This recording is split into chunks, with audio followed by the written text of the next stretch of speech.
Les nouveautés sont apparues avec la mise à jour 2019 de Photoshop et nous allons en voir quelques-unes, donc les principales, celles que je trouve les plus intéressantes. La première est tout simplement un nouvel outil qui a fait son apparition dans la barre d'outils. Si vous utilisiez avant InDesign, ça a un symbole que vous retrouvez. En fait, on va créer un cadre avec une croix qui veut symboliser en fait que dans ce cadre, on va insérer par la suite une photo. Ça vous permet comme ça, si vous voulez faire une petite présentation avec différentes photos et pas une photo en pleine page, vous savez qu'elle va rentrer à l'intérieur de cette taille-là. Je vais tout simplement maintenant pouvoir ouvrir par exemple un document, enfin une fenêtre avec des documents que je vais glisser, donc je vais l'ouvrir. Voilà. Et je vais tout simplement aller chercher un document, une photo que je vais faire glisser. Je fais glisser ici et je ramène. Si je veux faire glisser sur le deuxième, je prends le deuxième et je le fais glisser. Vous voyez, à ce moment-là, j'ai un cadre qui apparaît. Alors, on va retrouver dans la palette des calques, ici, on va retrouver tout simplement là le cadre et l'image, qui est l'image qui est en données dynamiques. Je vous rappelle, là, si on clique sur un des deux, il y a un petit cadre blanc qui se met autour, ça veut dire que c'est cet élément-là qui est actif. Ici, je travaille sur le cadre, ici, on voit de l'image plage. Donc, je vais pouvoir agrandir ou réduire ce cadre. Et là, ça ne mange pas, en fait, enfin, ça ne détruit pas la photo. On voit ici en surbrillance la photo complète.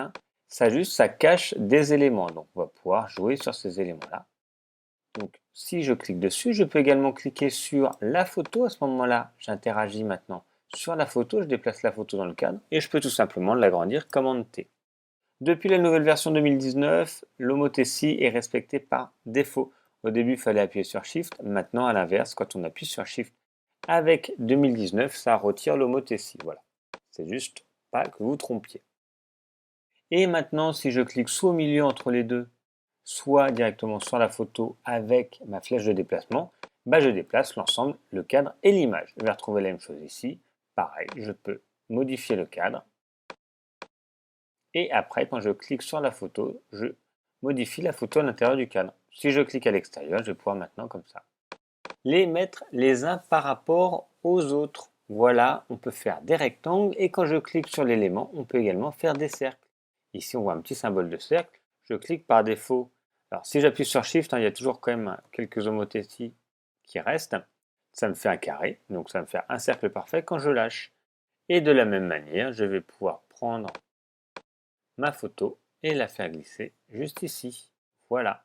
Et maintenant, c'est inséré dans un cercle. Si vous utilisez un peu InDesign, vous retrouvez un peu des fonctionnalités qu'on peut avoir. On peut rajouter dans ce cadre des contours. Voilà, j'ai mis une couleur. On peut changer la couleur de ce contour. On peut choisir s'il est centré, à l'extérieur ou à l'intérieur. Voilà. On peut rechercher ici, donc là je suis dans la palette propriétés. On peut également ici rechercher des images dans Adobe Stock. On voit la taille et on peut modifier le contenu. En fait, ça rouvre, vous voyez, seulement mon image parce que c'est un élément dynamique. On le voit ici que c'est un élément dynamique vectoriel. Donc, je peux modifier l'image seule qui est ici. Si je fais une modification là, ça mettra à jour automatiquement dans ce document. Voilà, c'est une nouveauté. On peut créer donc l'espace que l'on veut et on peut comme ça, par la suite, faire des modifications et mettre les images à l'intérieur. Voilà pour la première nouveauté 2019 sur Photoshop.